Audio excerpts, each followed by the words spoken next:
नमस्कार, माझं नाव अमित काटे.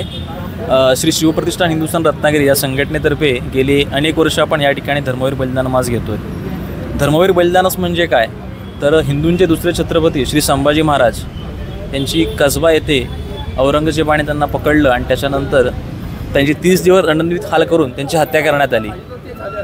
ही झालेली हत्या ही हिंदू समाजासाठी एक सूतकच आहे आणि हा पूर्ण महिना आम्ही दुःखाचा किंवा या महिनाभराच्या कालावधीमध्ये आपण रक्तदान शिबिर किंवा कसब्यातून ज्योत आणणे आणि 29 मार्च म्हणजे फाल्गुन वद्य अमावस्या या दिवशी संभाजी महाराजांची न निघाली अंत्ययात्रा म्हणजेच मुकपदयात्रा काढून आपण या उपक्रमाची सांगता करतो.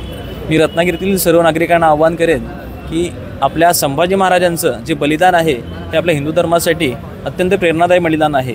एवढं दाहक बलिदान जगाच्या पाठीवर कुठल्याही राजाचं झालेलं नाही. त्याच्यामुळे ही सल आजही आमच्या मनामध्ये आहे. ही सल मनात असलेली यासाठी आम्ही या ठिकाणी एकत्र येऊन श्रद्धांजली वाहणार आहोत. तर मी सर्वांना आवाहन करेल की या श्रद्धांजली उपक्रमात सगळ्यांनी बहुसंख्येने सहभागी व्हावे. धन्यवाद.